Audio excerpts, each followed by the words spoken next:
Hello. Hello. Hey. Thanks for tuning in. This is Thompson's Talk Movies, episode 3. We're here to talk about movies. Our community movie this time is Green Book, The Green Book, The Green Book. No, just Green Book. I think it's just Green Book. Okay, Just Green Book. just Green Book. The 2018 Best Picture. Best Picture. And then I watched The Invisible Man. Ooh. The recent one, the 2020 one. Oh yeah, I know what you're talking about. Yeah. And then I watched The Great Gatsby, based off a book. And I watched The Wrong Missy, which is a Netflix release here in about, I think, March. So the newest of the movies, I think, that we've seen. Right, probably, yeah. Our community movie this week was, this episode, was The Green Book, starring Viggo Green Mortensen. Book. Green Book, sorry, again. Not The Green Book. Sorry. Green Book, starring Viggo Mortensen and Mahershala Ali. Oh, man, I Say that fast 5 times. Yeah. And then directed by Peter Farrelly. Great movie. Yeah, I think we all really liked it. For me, well, here I'll tell you the plot. The story is Ali is a piano player, and a black piano player, and Viggo Mortensen's kind of he's Italian in the movie, and he's sort of he's a sort of a wise guy. He's sort of a rough, wise guy. He's a good Like husband. a He's a good father. Yeah. But he's a rough husband. guy. Yeah. And it takes place in the 60s. 1962. 1960, something like that. Yeah. 61. And he essentially gets hired by his old boss after his place gets burned down. His place of business gets burned down. He gets hired by his old boss to drive for 6 months or something like that, like the second half of the year up until Christmas. The place where he was working at The place where he worked at before burned down, so that's why he needed a new job. Yeah, Sorry, I kind of just threw that in there. Yeah. And And then so Ali hires him, Right. or the guy, I forget his real name, but it's a true story. Don Shirley is the black fella who's the pianist, and who hires. He needs somebody who's kind of tough because he's going to take a tour of the South, right which is kind of the in the the 60s. plot heats up. Right. Yeah. The more they go south, the more intense it gets. Yeah, the movie's kind of like a buddy movie. I actually likened it to Trains, Planes, and Automobiles. Yeah. Because the ending is almost, and I sort don't want to of- give it away, but it's kind of like It is kind of. Oh wow! Even more than I even thought Yeah, I of. know. at Yeah, first. Now that I'm thinking about Holy it, moly. even more and more. I Good saved one. that one for That's you. Yeah, good. yeah. That's good. Yeah, it's very touching, and about friendships and how they kind of grow up together, and grow through this And they both tour. Yeah, and it's back and forth between both of them. They both change over the course of their trip, and I mean it's more about Viggo's change. I just call him Viggo because that's Tony Lip. he's the king. It's kind of Tony Lip. Yeah, Tony Lip. Tony Lip. Not the Lip. Just Not Tony Tony the Lip. Lip. It's kind of Tony funny, Lip. like how like one of them is like right, and like being like, oh, that's actually wrong, and then it just completely switches back and forth. Like one of them's right one time, and the next minute one of them's right the other time. Yeah, and true. They're just in the car the whole time. Just And being, like, and some of the times when the other one's right, like the other one's sort of baffled and like. wait, I've what? never How did that heard happen? that before, but in this situation, it makes sense. There's not very many other characters in the movie. It's really about just the two of them. There's a couple other backup. There's a Two other guys in bass the band. player and a drummer Right. that go with No, Don. they're both one's a No, cello and cello and a viola. Violin. Yeah. Oh right. Oh Yeah. sorry. I was thinking about different. It's kind music.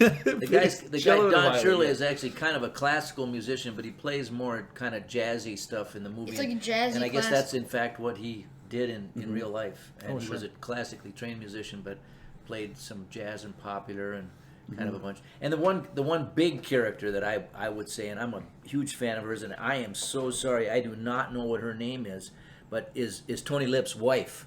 Oh yeah. She has kind of, even though it's not a huge role, No. Her name Linda Cardellini. Linda Cardellini, yeah. She and I just saw her recently in a Netflix show called Dead to Me. That's awesome miniseries. But anyway, but she plays a very lovable person in the movie, and the role was good for her too because I mean, yeah, she played the role very well. Yeah, and like the mother role and the Italian mother role and stuff like that. Yeah, and but yeah, I would. I don't know what else to say about it. I would highly recommend it if you've not seen it. It's good family movie. I mean, there's a little bit of fighting and drinking in the movie, but I mean, one person shoots a gun once. That's it. Is that it? Yeah. I mean, he might shoot it twice. Does he shoot it twice or once? I don't know. Well, it doesn't matter. It's at the same once second. It's just once. And there's no like Tony Lip gets in a couple of fights. I mean, it's probably R though, right? I don't even remember. It definitely is R. Is it? I mean, there's language. It's just because it's language. There's a couple scenes where there's like some violence and stuff like that. I mean, it's probably rated R because of the language. Though. Yeah, or probably more the tenor of the movie. I know that they don't rate movies R because of that, but the movie is a little bit of a sophisticated meaning and subtlety to it. That, right. I'm not sure kids would love the movie. I don't know. But Gabe, you liked it, and not that you're like a young kid. But I bet like all my friends would like it too. Oh, I talked with one of my friends and Peter, and he likes it. Okay, sure. So it's got the Northfield High School stamp of approval from Peter and Gabe, and I would of course Viggo Mortensen's a great actor, but now he was not the one. The Ali won for Best Supporting Actor at the Oscar, and I don't know. Maybe Viggo Mortensen was up for Best Actor. I don't know. I thought they were like the best. I thought they were both like kind of like the same. I didn't really think one of them. I guess he was more of a main character because they had the whole family thing. Yeah, the academies kind of tend to do that, but they had. It's tricky. Yeah, he was the main character, but he was technically the main character. You but could have like, maybe given Best Actor to the Ali too. You could have easily given. If there's not one, I mean, they were both co-lead actors. I would have said so. I got to do supporting with that situation because you can't. Like neither of them had most of the movie. Really, it was really both of them at the same time. It was. And whenever one was not, as far as when they were on their trip, whenever one was, absent, the other one was close behind. Mm-hmm. And then they would just like switch off. Like they kind of like at one time they each have like their own like little storyline, and then they meet up. Mm-hmm. Right. And then so it's kind of like they have like the same screen time, but like they do different things. Mm-hmm. You think should we rate that one? I mean, wow, yeah, we might. Obviously, clearly we talked about it quickly, so we liked it. But that was another. The other thing I wanted to bring up too was it's so much, like, getting down to the difference between like plot and story. Mm-hmm. Those two things, like you can really. Like this movie had a lot of story, but not much plot. You know what I mean? Like there was a definite like goal in mind for the protagonists and things like that, but you didn't really know it until it was already there. You didn't really know what their difficulties were until the characters did. And it was not like some sort of like we must defeat so and so or something like that. We must get to this so that the governor. There was no like political. It was only social political stuff. There was no actual like political stuff. There was no like governor trying to stop him at a border or anything like that. It was all just let's get through this area of the country and like the plot was more just to solidify the characters of them, and that was the movie. That was this movie. It was the characters that were driving this movie, I think. In these kind of like period movies, like you can get, because there's so much content you could put in that movie. There's so much more you could have put in, but it would have probably made it worse. And like just showing a little bit. I mean, we all know what was going on. I mean, we all kind of know what was going on back then. And we at least know what the movie wants us to know. Right. And when oh shoot, I lost it. We know what the movie wants us to know, and when when we're presented with those things, it's sort of in the background, and that's how the characters, I think, again, like kind of were at the forefront of the movie, and the plot and the story. I mean, the plot was something that we knew about thought already. about the plot versus the story, but this is a good example. And there's no plot twists per se. They go out on this journey, and you know when it's going to end, and they're going to go through the South, and you kind of know there's going to be some trouble. You don't exactly know what it is, and they do it. But you're more interested in the characters and are they getting along? Is Tony, does Tony miss his wife? Does what's the story behind Don Shirley? Does he have a family? What happened? It's all about them, and you're trying to learn more about them. Are they going to be friends, or are they going to fight? Yeah. And so that kind of it's a and that's why I think it's a little bit like that, Trains, Planes, and Automobiles, because both characters you totally invest in. It's not like you it's not like you don't like one of them. Neither of them are perfect, but but you, because of the way they're portrayed and who they are in the movie, you totally buy into both of them, right? And you want, and it's pretty, it works really well. So once again, one more. No, that's six fingers up. So I watched this movie called The Great Gatsby. It's based off the book The Great Gatsby. It's a pretty good book. Would recommend reading that as well. But the movie is I think it's like about 2 hours long or something like that. I'm pretty sure. And it's just a really good movie. And basically it's about so this guy is named Nick. It has it has Tobey Maguire in it. It has Leonardo DiCaprio in it. Two big names. The biggest. The biggest in the world. I assume that, if you name those two names, I'm assuming if there is a character called Gatsby, that must be Leonardo. Oh yeah. You would not have a movie with Tobey Maguire being the Great Gatsby, and Leonardo's like a side man. Okay, all right, yeah, okay. No. Tobey Maguire is the side man. He's the main character, but yeah, and but yeah, it's so Nick moves to this part of New York called I think it's West Egg. There's West Egg and East Egg, which is actually a real thing as well. I'm pretty sure in New York, and moves to West Egg, and he hears that there's this huge mansion next to him, and he hears that this guy is Gatsby, his last name, or that's what they call him, and he's just kind of mysterious, and they don't know, there's a bunch of rumors about him, how he got his money, why is he here, and stuff like that. They just don't really know much about him. So Tobey Maguire plays the guy who moves in next door, right? Yeah, he moves in next door. And how does he get to meet Gatsby? Okay, so how he meets Gatsby is that he has this party, and he's invited to it. And so as he goes, and he's like, I have my invitation, and people are just pouring in. Just hundreds of people. There's probably 100 people at the party. And they just keep coming in from cars, and he's like, I got an invitation, and then he just basically goes to a party. And then he just never sees him for the whole thing, but then he eventually meets him. And then there's this meme of Leonardo DiCaprio, I'm sorry, I haven't been a very good host. I'm Gatsby. In his all macho voice, and then he's and then he says his thing, and then there's the meme of him with the champagne glass like this, with the fireworks bursting in the air behind him, and classic Leo. Yeah, and there's also a bunch more stuff that it just keeps snowballing, getting it starts out nice, everything's all happy. And then Gatsby's all mysterious, and then it just keeps snowballing, and just keeps getting more and more crazier.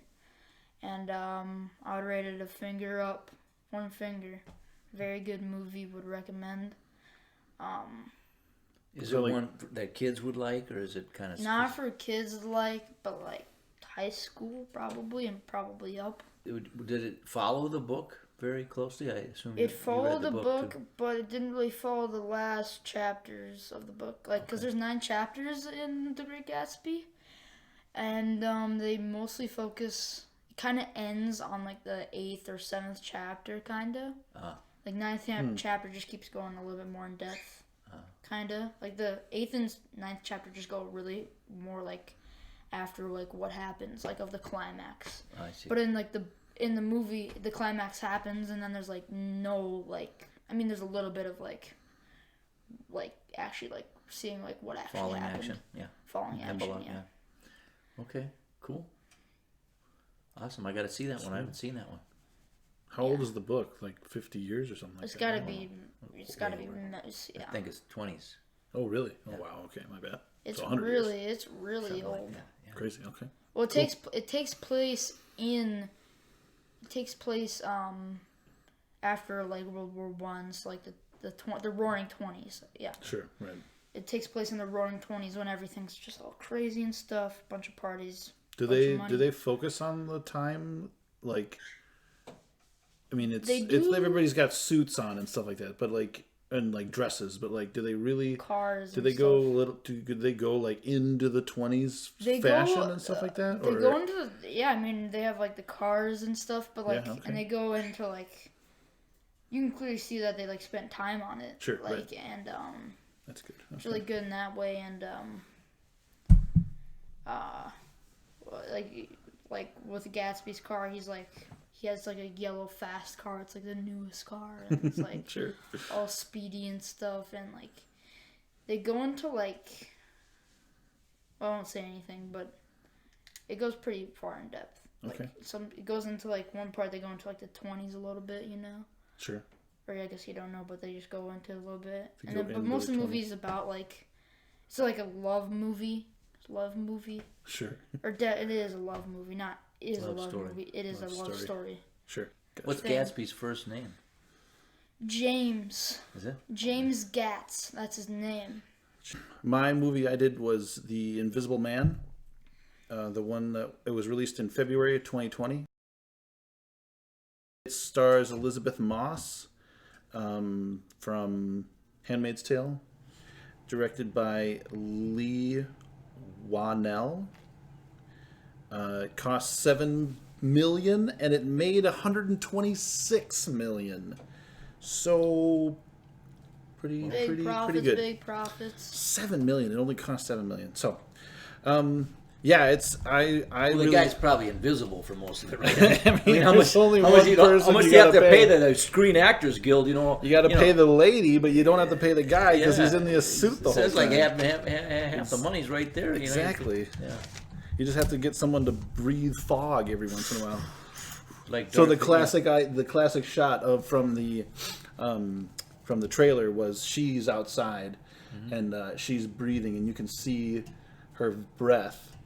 And then you don't see a body. Oh, you don't see a person, but you see a breath come out of space, essentially. So, Thinner. But the idea or the plot of the movie is pretty much Elizabeth Moss's character Cecilia is in a abusive relationship with a guy named Adrian, and the very beginning of the movie, she's basically. Does anybody named Adrian a good guy in a movie? Probably not.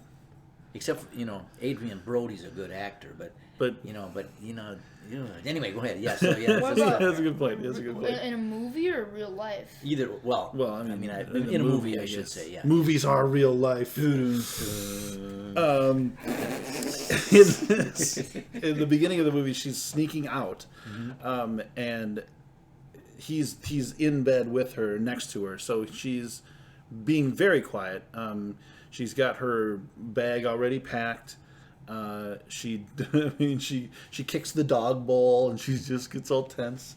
And the dog comes and like barks and starts to let's go outside, stuff like that. And she's like, the dog's name is Zeus too. So of course, this guy. So she's like, okay. And she eventually gets out. Her sister is waiting for her at the edge of this guy's property. He apparently figures it out because he's pretty much right behind her, busts the window out, starts to be called back, and then they drive away. No, are they married? Well, like, what are they? No, they're living together. Okay. So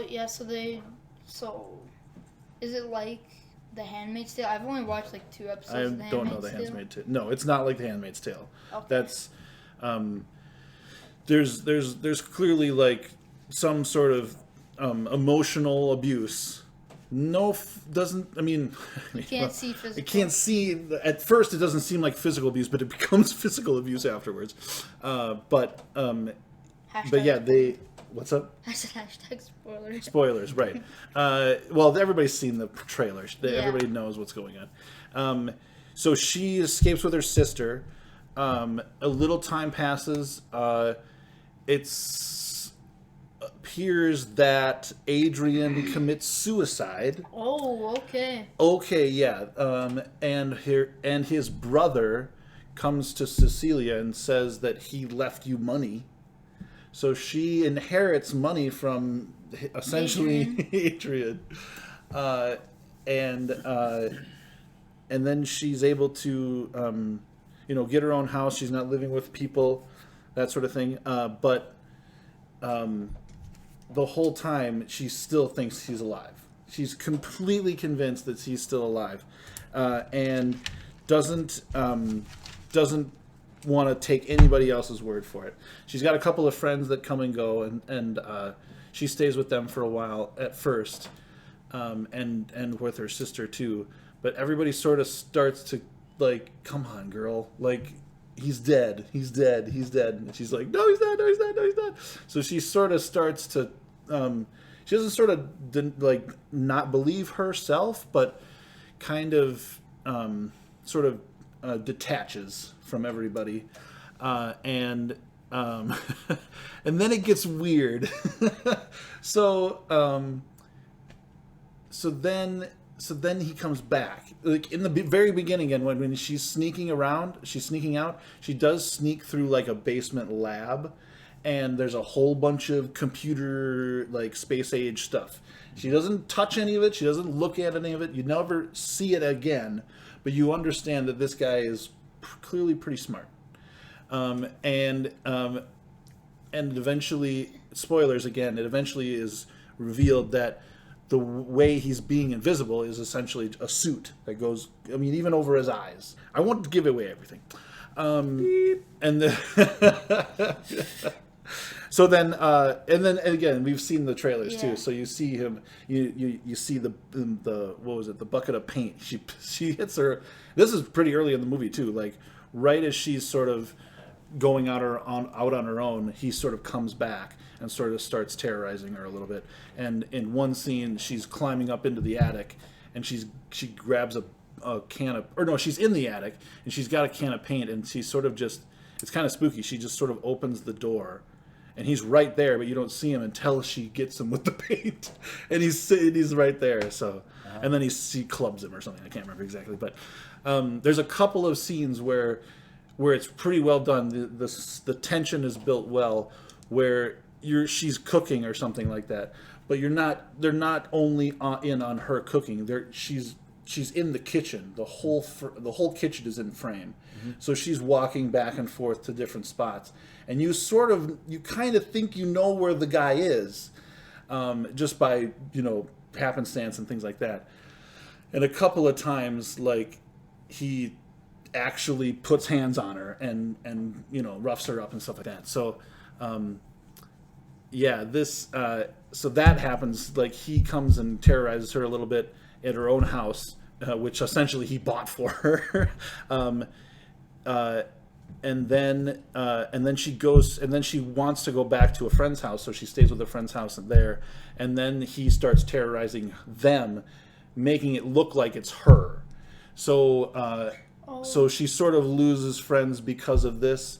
And then and then I'll stop talking, because then it gets weird and crazy. Not weird, but crazy. And so that's just the first part of the movie. That's kind of the first half. And then the guy does something really bad and makes it look like she did it. So essentially she goes to prison.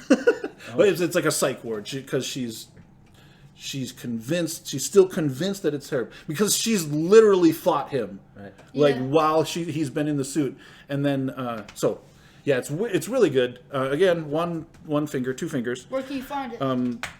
Right now, you probably have to rent it or buy it on Google. or did It's you only rent it or buy it? no, I went to it in the theater actually before everything went crazy. And then I read some synopsises again just to remind myself. But I did actually go to this movie in the theater, which is kind of nuts. And it's only 3 months old. Oh my god, wow, it's only 3 months old. So you'd probably have to go. You might not even be able to go on. You probably have to buy it on Google. You could probably buy it now. Or Yahoo or YouTube or whatever. Or YouTube. There's a cool bit about Adrian's brother is also sort of he's like the executor of his will, and at first it's like, hey, he killed himself, here's your money. The second time they talk to each other, he's like, okay, he wants you back. He wants you back. Come back to him. Be that, and that's actually a little bit of her being back at the house, but then it falls apart again too. So, but yeah, it's way good.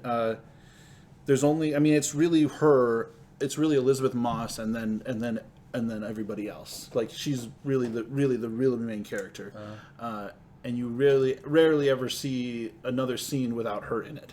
Right. So yeah, very good. The Invisible Man. The Invisible Man. Or is it just Invisible Man? I'm pretty sure it's the Invisible Man. It might be the Invisible Man. It is at least. There's actually again there. Sorry, I was gonna there sort of is a setup for a sequel at the end too. It kind of seems like, well, I won't say it. Continuing in my watch the #1 show on Netflix. The #1 movie now. This is a while ago. It's not anymore. Was a movie called The Wrong Missy, starring Dave Spade and Lauren Lapkus, and it was done by Happy Madison Studios, Adam Sandler's studio, and it's a zany comedy where Really, this Dave Spader's character, David Spade, sorry, David Spade. Yeah. There's another actor named Spader, right? James Spader. James Spader. Yeah, I always get the names mixed up. They kind of look alike too, in a kind of a they vague could be sort of cousins. A way. Cousins, maybe. Anyway, David Spade is a kind of a doofy middle-aged guy, and he's trying to get a girlfriend and blah blah blah. And he sort of accidentally invites this gal who he'd been on a blind date with to a weekend retreat for his company, and the blind date, this gal's just crazy, kind of off the wall crazy, do really crazy stuff, just for fun, just to get a reaction from people. Like dangerous stuff, or like borderline, okay. Like jump off a cliff, Okay, sure. The way Thrill seeker. It was kind of a cute, kind of a cool way that she met. It was a blind date, and she texted David Spade's character, "I'm here. I'm in a blue dress, and this big guy that's sitting next to me is hitting on me. Will you come and rescue me?" Okay, and the guy is like this giant black dude, and this, sure. and so he comes up and says, "Hey, this is my date for tonight," and he says, "Who the are you? This is my wife." And then his real date, Missy, comes up and says, just kidding you, I was just teasing. I just get a rise out of you, So he goes to the wrong blue dress. Yeah, he almost got the crap. No, it was the one that she told him to, because she was sitting over there watching this. Gotcha. Yeah, that kind of stuff. And so anyway, he's very uncomfortable, and of course as the weekend wears on, she just like drinks way too much, and they have wild sex, and eventually they fall in love, and then in my case, I guess I thought the movie was a little bit too crazy. I don't know. I'm a fan of that whole generation of Saturday Night Live performers, more or less. But you know, like it's kind of the Adam Sandler group, I guess you'd call Remember it. like the movie where like one of them becomes the president, like the girl becomes the president, and with James wait no not James Girl becomes the president. Rogan, what's his name? What's his Seth first name? Rogen. Seth Rogen. You remember Seth Rogen is like the kind of the loser who falls in love with like the Secretary of State or something. Yeah. You remember that? Oh yeah. It's called yeah. Do you think it's kind of like that, or is it like? It's a little bit.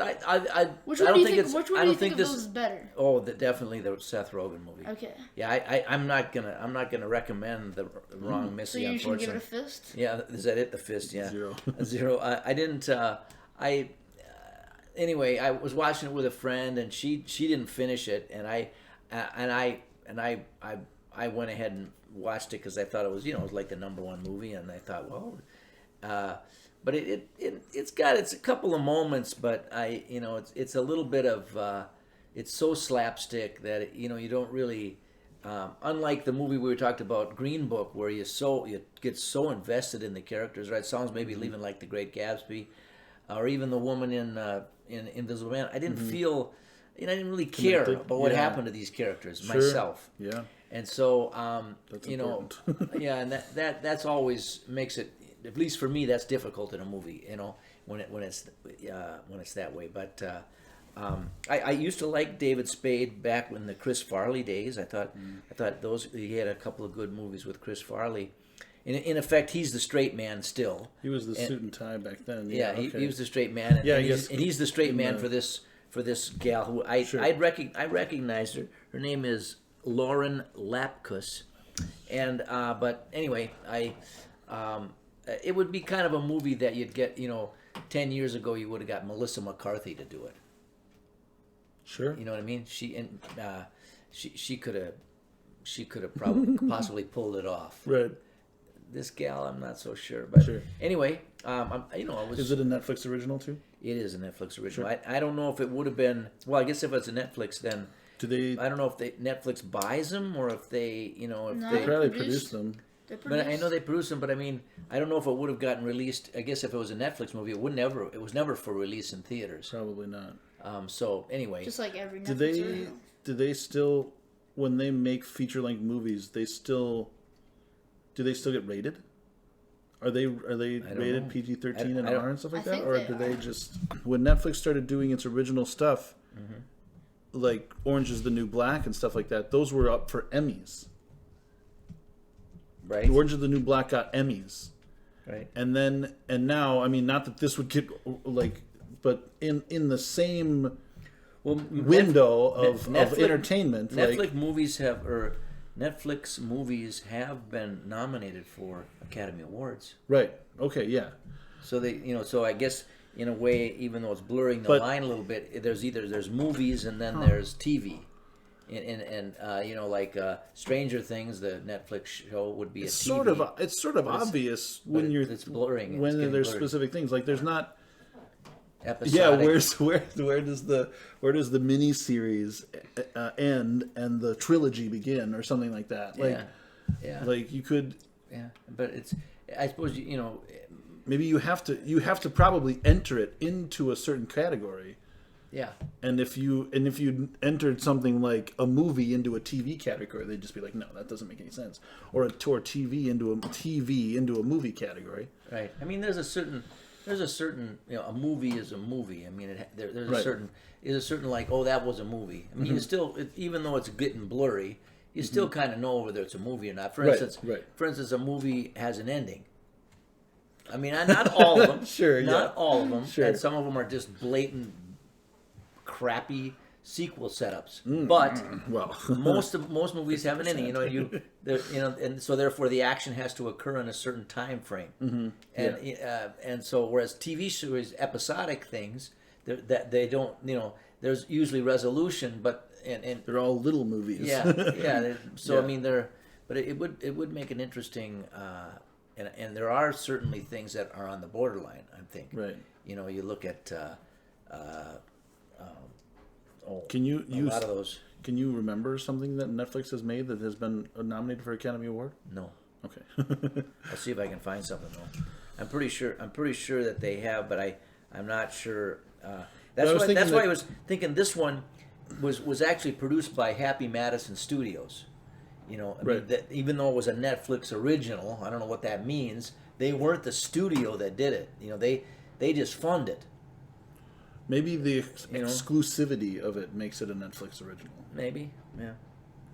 And like I was thinking, only posted on Netflix. Yeah, and to be considered for some awards, you have to, be rated in some ways. But I guess I hadn't thought that there's probably, TV MA and things like that, TV Teen, but. So Fist. You ready? Yeah, I'm giving it the fist. Right. Yeah. So we decided to make Brad Pitt our topic at the end for tonight, and we're everybody's going to come at it from a different angle. So yeah, I think so. when I thought of Brad Pitt, I just thought of I thought of two movies that I liked that were really quite different. One of them was called Meet Joe Black from 1998. Which is a kind of a romantic movie about a guy who you're not sure if he's dead or not, and it's got great actors like Brad Pitt and Anthony Hopkins, and I really liked it. It was unexpected, and I watched it and I didn't know really what was where reality was and where it wasn't, but I got invested in the characters. And the other one is called World War Z, which I really like too, and that was very different than the zombie movie, and I don't know why I liked it. I tend to like zombie movies though. I mean, I'm They're sorry to say. They're weirdly similar too, though, because is that guy dead? Yeah, I don't know. I don't know. Is Joe Black dead? Exactly. I don't know. Yeah, is that zombie dead? Yeah, maybe. That's actually true because you're like. That's a very you shoot it like the zombie way 5 times and it just gets up again. You're like, I oh. don't know. Exactly. And then, so Brad Pitt's been in a lot of good movies. Mm-hmm. I thought I'd think of one that I didn't like, but it was highly acclaimed. It was a movie called Seven. It's really quite old now, maybe 20 years old, but in that movie, probably around was a nasty Meet Joe movie. Black. It was just so nasty, so gory, and ugh. It's about a serial killer. It's called Seven, and but anyway, I think he probably does a pretty good job in it, though. But anyway, those are the 3 movies that came to mind of the many movies that he's been in, and I'll turn it over to whoever wants to go next on their take on What Brad you Pitt. got? My favorite Brad Pitt movie is probably Fight Club.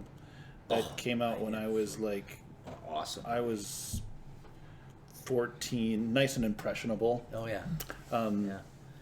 I was 50 and I was The everybody's impressionable when it comes to that sort of thing. Yeah. It was I really liked it. I mean, you really have to know why the director. I mean, it was a book first, and you really got to know why the author wrote the book, and then the director made the movie. I mean, it's sort of a critique on the actual life that they're living. But I don't know. It was a good movie. It was fun. It was cool to that whole kind of grown up, adult, imaginary friend kind of idea. There's also an adult imaginary friend movie called Drop Dead Fred. That one's really fun too. Phoebe Cates. Yeah. But that one's more tongue in cheek and funnier. Is Brad Pitt in that? Than Fight Club. No, he is not. He is not in that one. I don't think I've ever heard Fight Club and Drop Dead Fred in the same Probably not. Here it is, folks. Thompson Talk movies. We should make that a topic. Imaginary friend movies. Imaginary friend movies. I mean, the famous one is Next one. Jimmy Stewart in I can't think of any though. That's why the big Harvey. Yeah, the big rabbit. Yeah. You got some other ones? Yeah. Let's move it along. And then another good one that's probably his latest, Once Upon a Time in Hollywood. Oh yeah. That's just honestly the matching up of Brad Pitt and Leonardo DiCaprio is akin to Robert De Niro and Al Pacino in Heat.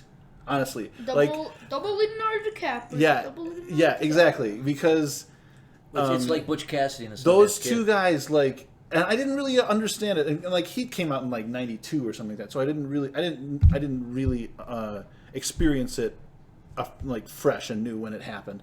I watched it later on, but like, and it's a really good movie too. But like when these two guys got together, I was like, oh my god, no way, they're in the same movie. No way. It's like chocolate and peanut butter. But yeah, and again, they did a good job. They're just like, they're two guys, they're two buds. Brad Pitt drives around. Brad Pitt's the stuntman, and Leo's the actor, and Brad drives him around some places and stuff like that. And then the one that you're probably going to choose first is Inglourious Bastards. That one's fun. Yeah. But I'll let you talk about that one more. Both Tarantino movies. Both Tarantino movies, yeah. Double Tarantino. Yep. And then going off of yours, for some reason I had written down a couple that I didn't like of his. Mr. and Mrs. Smith. the stupid like two assassins against each other. I don't know. It's pretty great. It's stupid, but I just can't get over the people that are in it. Honestly, I'm sorry. If it was anybody but Angelina, I would probably like it so much more. I know. I have no reason to not like her either. It's completely like irrational. I just don't know. And then the other one, more recent, Ad Astra. If you remember that one, there was I didn't see it though. It's kind of goofy. I'll probably choose that for my individual movies sometime soon, because I'd want to get into this one a little more. I'd probably want to watch it again. Mm-hmm. I'm not sure if I'd give it a 1-up right now, if I'm talking right now, but it's very different. It's very different. So. For my Brad Pitt movies that I liked of his, Inglourious Bastards. It's just I especially like it because I'm a history geek. But even though it's just not historical at all, but the point is, it's the most historically accurate Quentin Tarantino movie. Probably. Well, there was a World War II. Except for Hollywood. Nazis did exist. Well, now I'm sorry, but Hitler was a guy. It actually, it's interesting that I think that Once Upon a Time in Hollywood and Inglourious Bastards are almost the same movie in that they're set in an historical time, but Tarantino tells the story the way he wants to. It comes out the way he wants to. Right. And so those It's just so funny. I you know what I mean? Both of them have way different. Right. I mean, it's kind of like a dark humor, like with kind of. Okay, it is a dark humor. It's a comedy war movie. Okay. The only comedy war movie. No, not only comedy war. There's Hogan's Hero. There's a couple. In 1941, is that right? Yeah, it's just so funny how they're just like. It is. They're just completely serious the entire time. Yeah. If I was like Brad Pitt, I'd just be like laughing my ass off. Don't you think though that it must be the funniest Tarantino movie? I mean, they all have some humor in them. Yeah, you're probably right. I mean, it's funny as far as funniest is concerned. There's a ton of jokes. I just can't stop laughing. Like the bar scene where they're like most of them die. It's just like I know, it's terrible. It's just like it's everything not is funny. Everything is like completely normal, and it's it just goes wrong in like 5 minutes. Everyone's Pulp like Fiction's dead. kind of funny that way, in that same kind of way, but this one's even where funnier, how stuff goes from good to bad so fast. Half a second, literally half a second, and they're all on the ground, and you're like shouting. You can only laugh because you have no other way of expressing yourself that quickly. Like you gotta laugh the bar at it. Scene, You they're gotta just laugh at it. like one of the soldiers are going, and like the whole time you're just laughing because like you're just killing people, just killing so many people. I know it's not. Yeah. But it's just funny. It's cartoon. It's funny. presented in a way that is laughable too. Mm-hmm. And have you guys? This is not a Brad Pitt movie, but Django Unchained.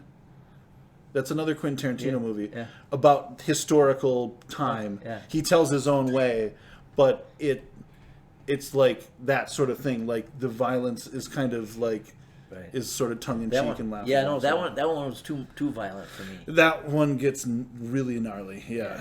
And it's good. about slavery and stuff like that. That's so why there's all of that put in there think- too, and Leo's in it as well. Yeah. I also like. We're talking about we're trying to talk about Brad Pitt movies, but we're And just then- Just to clear the And then- air, it was Brad Pitt who won for Best Supporting Actor. Oh, in sorry, yep. Once Upon a Okay, Time. good. Thank It you for wasn't correcting Leo. me. I just Okay, said thank that, you for correcting me. So, Okay, so, sweet. so we can bring Yep. Brad back to the Good. Okay. to the And fray. World and That's and good. then World War Z, Yeah. that was another one.